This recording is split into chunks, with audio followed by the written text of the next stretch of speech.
Bendito Deus, Pai querido, Pai santo que estás nos céus, nós te louvamos, te exaltamos, bendizemos e agradecemos, meu Senhor, pela tua bondade, te agradecemos pela vida em Cristo Jesus, pela salvação em Cristo Jesus, pela tua igreja, Senhor, e pelo nosso trabalho, Senhor, na tua igreja. Abençoa os meus irmãos, da graça, da vitória, cada um.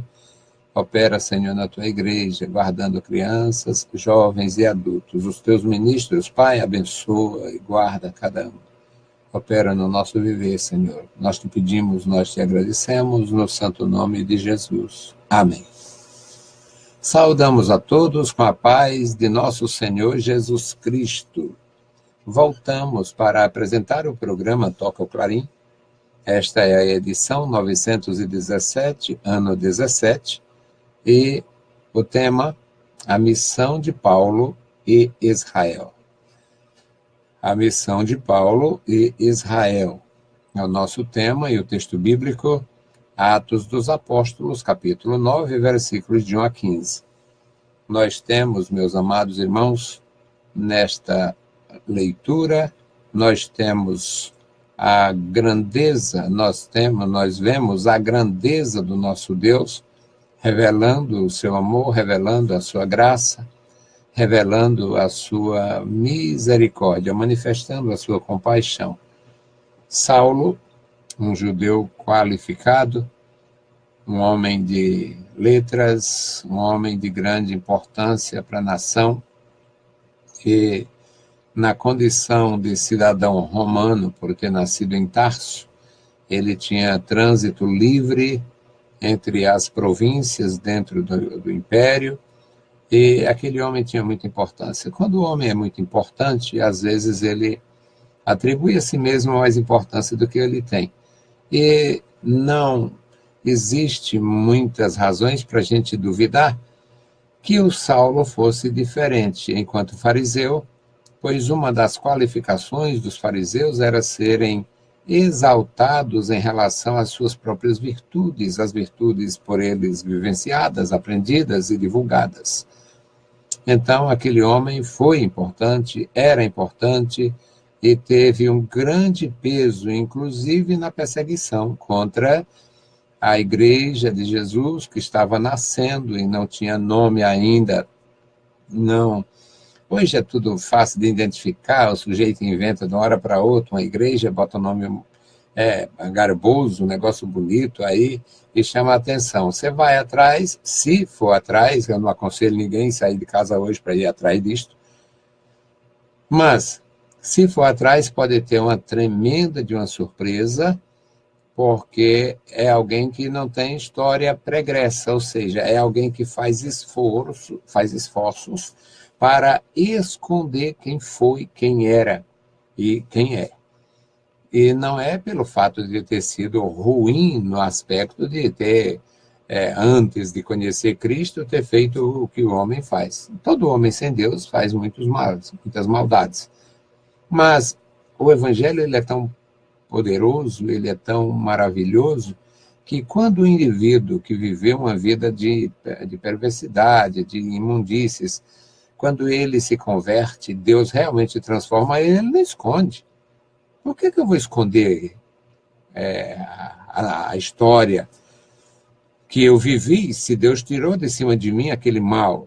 Agora, quando o sujeito só diz que foi tirado e não foi, diz que era aquilo e não era, e muda até de nome e outras coisas por aí, então é mais complicado. Mas, meus amados irmãos, o nosso tema é este: a missão de Paulo e Israel. Ele foi muito importante, era muito importante, e por esta razão, ele também foi escolhido. Não só por ser importante, mas porque o nosso Deus tem propósitos, e os propósitos de Deus são atemporais. Nosso Senhor, ele vê a nossa vida antes que ela venha à existência. O Deus que me salvou, ele me conheceu antes que eu nascesse. O Deus que te salvou, te conheceu antes que tu nascesse. O Deus que me tornou ministro, me conheceu ministrando antes que eu nascesse. Porque o nosso Deus não tem a limitação do tempo que nós temos. Então, nós vamos fazer a leitura, Atos dos Apóstolos, capítulo 9, versículos 1 a 15. E Saulo, ainda respirando ameaças e mortes contra os discípulos do Senhor, dirigiu-se ao sumo sacerdote e pediu-lhe cartas para Damasco, para as sinagogas, a fim de que, se encontrasse alguns deste caminho, quer homem, quer mulheres, os conduzisse presos a Jerusalém. E indo no caminho, aconteceu que, chegando perto de Damasco, subitamente o cercou um resplendor de luz do céu. E, caindo em terra, ouviu uma voz que lhe dizia: Saulo, Saulo, por que me persegues? E ele disse: Quem és, Senhor?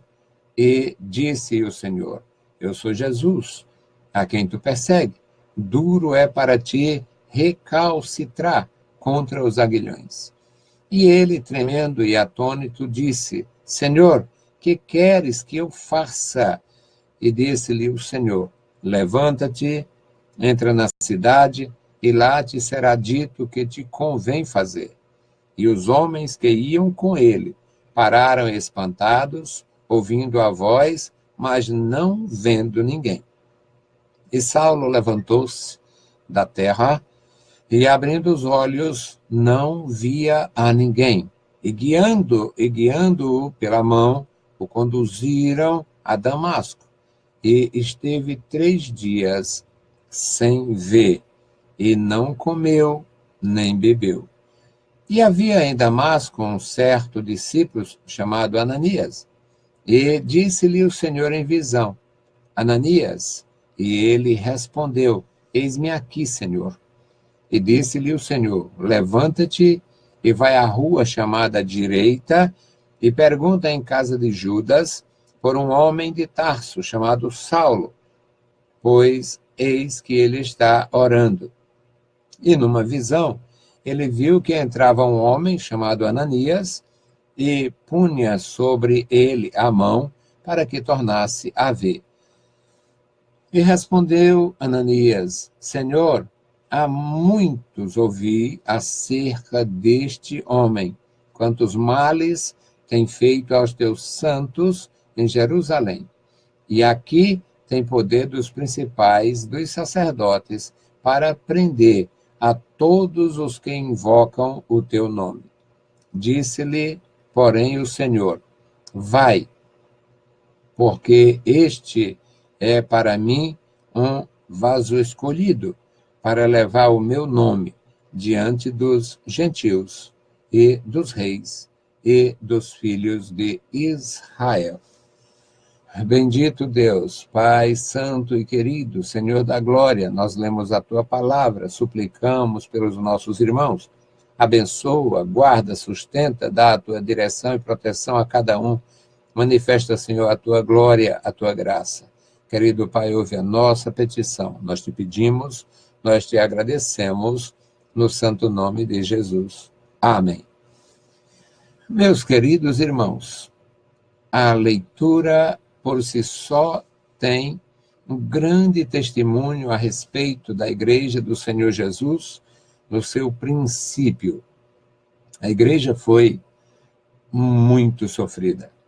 Na verdade, a Igreja de Jesus, ela é muito sofrida. Nas últimas apresentações do nosso programa, nossa programação, eu falei sobre a Igreja sofrendo não mais perseguição exterior.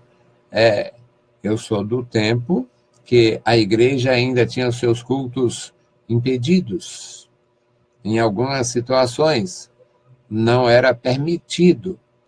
Em algumas situações, alguém desaconselhava: não seria bom fazer não, porque tem uma ameaça contra a nossa reunião, contra o nosso culto.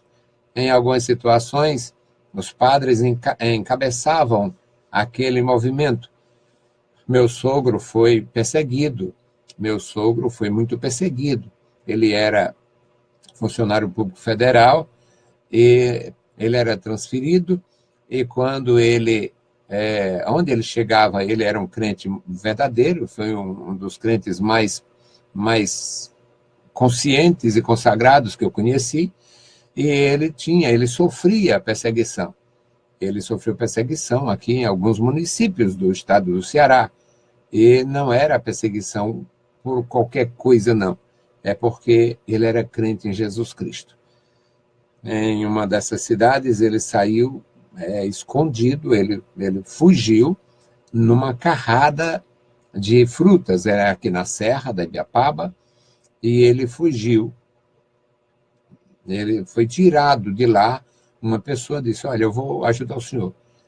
Aí escondeu ele numa carrada de bananas, de frutas, entre os surrões, os sacos de frutas, e ele saiu, porque o padre queria matar ele. Então, resultado, hoje a igreja não sofre isto, a igreja não tem esses sofrimentos, mas no começo ela sofreu muito. Saulo era um homem importante, é o nome original de Paulo, e Saulo corresponde no Novo Testamento a Saul, lá no Antigo Testamento. Assim como Jesus, no Novo Testamento, corresponde a Josué, no Antigo Testamento. Portanto, o Saul do Novo Testamento, ele, que também era da tribo de Saul, ele era da tribo de Benjamim. Ele, no começo, ele mostrou muita ojeriza a Jesus Cristo, ao nome de Jesus Cristo, ao Evangelho de Jesus Cristo, ao grupo de Jesus Cristo. E o capítulo 9 de Atos é iniciado assim, Saulo ainda respirando ameaças e morte contra os discípulos do Senhor. Uma iniciativa dele. Ele tinha desejo de prestar um serviço à sua nação, à sua religião, e perseguindo os discípulos do Senhor Jesus, ele estaria cumprindo esse seu propósito.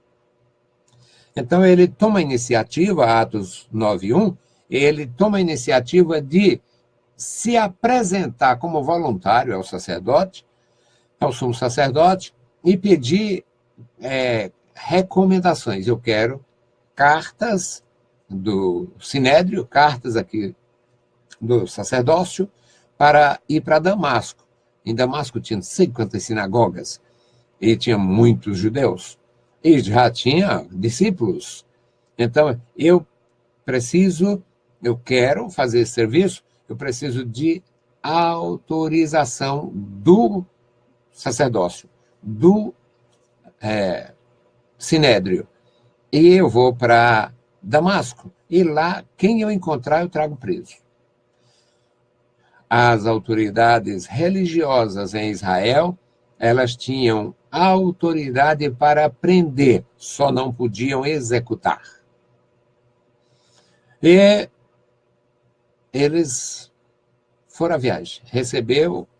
Saulo recebeu essas cartas, porque eram cartas. E por que cartas? É porque eram várias sinagogas e também, certamente, eles precisavam entregar às autoridades romanas da província da Síria. Resultado, ele queria trazer homens e mulheres, quem ele encontrasse, trazer presos a Jerusalém para serem interrogados, para serem ali responsabilizados. O versículo 3 diz que indo no caminho, aconteceu. Já chegando perto de Damasco, aí houve um milagre. Na verdade, uma luz, um resplendor extraordinário o cercou e ele tudo ali ficou incandescente e ele caiu por terra. Ele caiu por terra e ouviu uma voz que ele chamava com autoridade. E na cultura judaica, essa forma de falar, repetindo o nome da pessoa, ela indicava uma autoridade sobre aquela pessoa chamada. A gente encontra isto, Jacó, encontra Samuel, nós encontramos com uma certa facilidade. nas Escrituras. As pessoas que eram mencionadas assim, elas não tinham dúvida que estavam diante do Senhor. Era uma chamada com autoridade. Podia ser terrível, podia ser uma reprimenda terrível, como esta aqui, por acaso, por exemplo, mas era absolutamente compreensível a cultura, dentro da cultura judaica, que era uma autoridade que falava. E ele caiu e ele ouviu a voz: Saulo, Saulo, por que me persegues? E ele não duvida, ele, tira-me daqui, o que é? Quem é que está falando? Não, ele simplesmente, esse é um traço cultural. Nesse traço cultural, ele diz: quem é esse Senhor? E ele escuta: eu sou Jesus, a quem tu persegues. Duro é para ti recalcitrar contra os aguilhões. Os aguilhões eram, na verdade, uma forma de expressar que ele não deveria se revoltar. Ele não deveria tentar fugir desta responsabilidade. É inútil querer fugir. E ele tremendo. Tudo estava contribuindo para a sua emoção estar em frangalhos. Ele escuta a voz do Senhor Jesus, o suposto defunto que eles desfaziam. Esse povo idiota, atrás de um morto, e além de tudo, um condenado do Estado, um maldito de Deus. Bom, era por aí. E ele tinha tudo para estar realmente vencido. Ele levanta-se tremendo, ele está atônito, ele está atordoado, no nosso nordestês, no meu matutês. Ele está atordoado, aturdido, ele está absolutamente fora do seu controle. A coisa escapou à autoridade do Saulo e das cartas e do sacerdócio. A coisa está acima do sinédrio e do sacerdócio. E ele diz: o que queres que eu faça? Ele teve coragem de interagir, de perguntar. Porque quando ele pergunta quem é esse Senhor, ele não sabia de nada. Ele só sabia que estava em apuros. Mas agora ele sabe que está diante de Jesus. Ele sabe que agora está diante de Jesus. E ele diz: que queres que eu faça? O que queres que eu faça? O que é necessário fazer? E ele também não ficou sem resposta. Porque, meus amados irmãos, o que é grandioso do Evangelho, o que é grandioso da revelação de Deus, o que é maravilhoso no que temos nas Escrituras, é que quando você tem o sentimento de servir a Deus, Deus te orienta da melhor forma e com perfeição. Então, ele diz: Senhor, que queres que eu faça? Aí o Senhor responde: você vai entrar na cidade. Entra na cidade e você será orientado. Lá será dito a você o que você precisa fazer, o que é conveniente a você, o que convém fazer. E os homens que iam com ele, não temos aqui informações a respeito de quantos, mas não eram poucos. Eles iam com uma missão policialesca. É provável que eles tivessem em companhia deles ali homens da polícia do templo. Não eram só religiosos, estariam certamente ali a polícia do templo. Estes homens ouviram, ou melhor, eles viram o que aconteceu. Eles pararam espantados, eles ouviam o barulho, a voz, a comunicação, mas eles não viam nada. E Saulo levantou-se, mas não via. E ele estava cego. Levantou-se cego. Não podia ver ninguém. Agora ele é conduzido, guiado como cego para Damasco.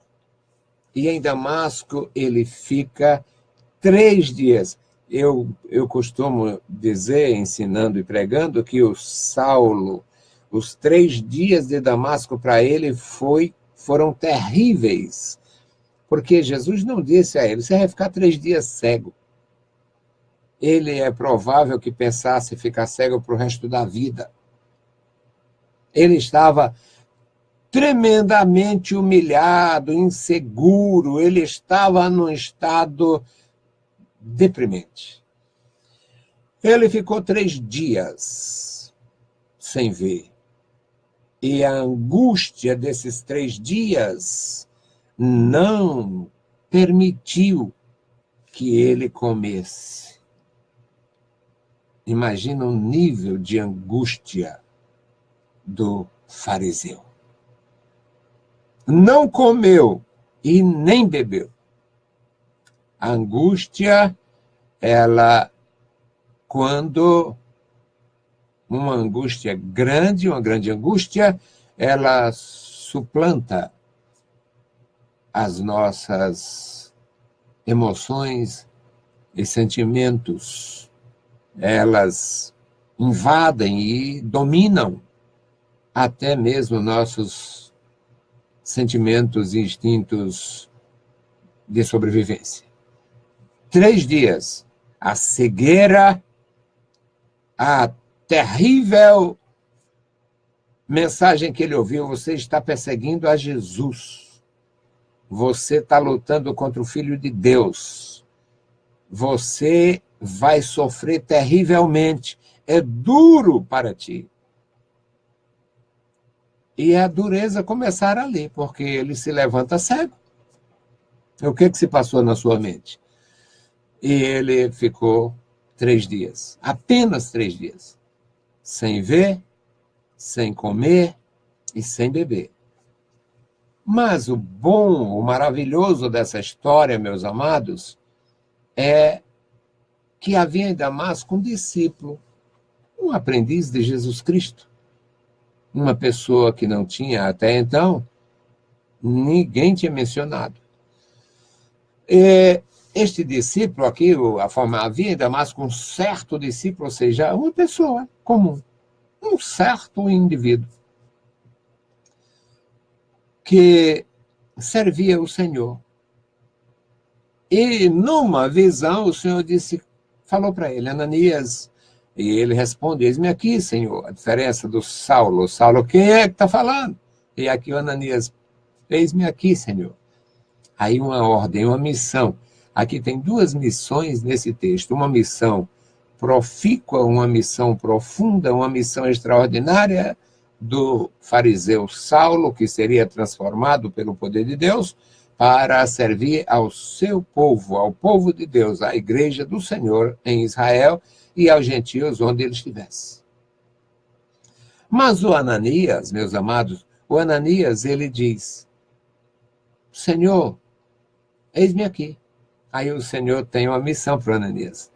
Você vai se levantar e vai lá na rua direita, você vai procurar na casa de Judas.